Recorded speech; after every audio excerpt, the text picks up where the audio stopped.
హైదరాబాద్ లో వాతావరణం ప్రజలకు చుక్కలు చూపిస్తుంది. పూటకో రకంగా మారుతూ ఇబ్బందులు పెడుతోంది. ఉదయం నుంచి సుర్రుమంటున్న సూర్యుడు ప్రజలకు వేడి పుట్టిస్తున్నాడు. సాయంత్రం కాగానే వరుణుడు ప్రతాపం చూపిస్తున్నాడు. వాతావరణం ఒక్కసారిగా మారిపోయి వర్షం కురుస్తోంది. గత 4-5 రోజులుగా ఇదే తంతు కొనసాగడంతో ప్రజలు ఇబ్బందులు పడుతున్నారు.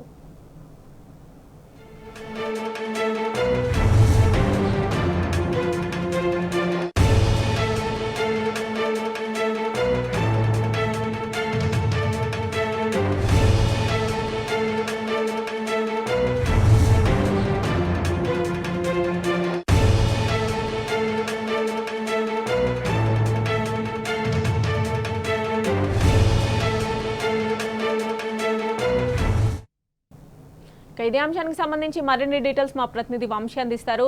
వంశీ, చెప్పండి. హైదరాబాద్ లో రోజు మనం చూస్తున్నట్లయితే డిఫరెంట్ వెదర్, అంటే మార్నింగ్ ఎండుంటే ఈవినింగ్ వర్షం అలా పడుతుంది. దీనికి సంబంధించి వాతావరణ శాఖ అధికారులు ఏమంటున్నారు?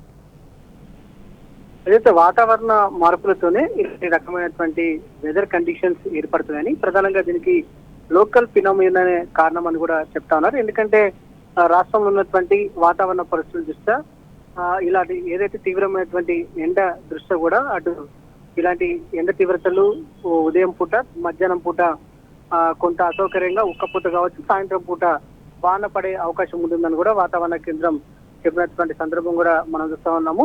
సాధారణంగా ఇలాంటి వాతావరణాన్ని మనము ఎక్కువగా మే నెలలో చూస్తాం. ఎండాకాలం చివరి నెలలో, చివరి వారంలో ఏదైతే ఇలాంటి వాతావరణం ఉంటుంది. దీనికి ప్రధాన కారణాలు ఏంటంటే గ్లోబల్ వార్మింగ్ కావచ్చు, దాంతో పాటుగా థండర్స్టార్మ్ యాక్టివిటీస్ అంటే ఎండ తీవ్రతతోటి ఏర్పడేటటువంటి ఏదైతే కారు మబ్బులు కావచ్చు, దాంతో వర్షం పడే అవకాశం ఉంటుంది.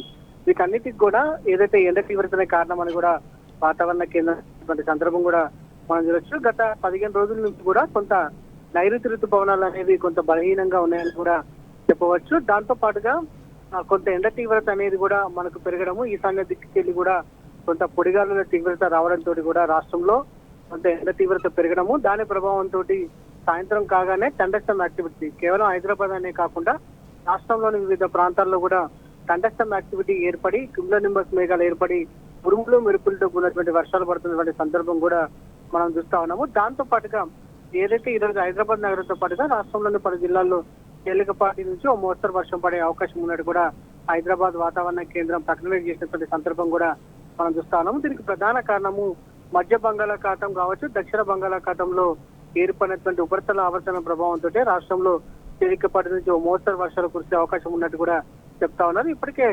దేశంలోని పలు ప్రాంతాల నుంచి కూడా అటు నైరుతి ఋతుపవనాల నిష్క్రమణ అనేది 4 రోజుల క్రితం నుంచి ప్రారంభమైంది. అటు తెలంగాణ రాష్ట్రానికి సంబంధించి చూస్తే మాత్రం అక్టోబర్ 12 తర్వాత నైరుతి ఋతుపవనాలు ఏదైతే విత్డ్రాల్ అనేది స్టార్ట్ అయ్యే అవకాశం ఉంటుందని కూడా హైదరాబాద్ వాతావరణ కేంద్రం చెప్పినటువంటి సందర్భం కూడా మనం చూస్తా ఉన్నాము. ఈసారి వర్షాలు కూడా భారీ స్థాయిలోనే పడ్డాయి అని చెప్పవచ్చు. కానీ కొద్ది రోజులు మాత్రమే వర్షాలు పడ్డాయి. దాంతో పాటుగా భారీ వర్షాలు పడినటువంటి సందర్భం కూడా మనం చూస్తా ఉన్నాము. దాదాపుగా 30% పైగా వర్షపాతం పడింది. 3 దశలుగా కొంత భారీ వర్షాలు పడినటువంటి సందర్భం కూడా మనకు కనిపిస్తా ఉంది. మొత్తం మీద ఈసారి రాష్ట్రంలో మాత్రం భారీ వర్షాలు, మంచి వర్షాలు పడినటువంటి సందర్భం కూడా మనం చూస్తా ఉన్నాము. దాంతో పాటుగా అతివృష్టి కూడా పడ్డటువంటి సందర్భం కూడా మనకు కనిపిస్తా ఉంది.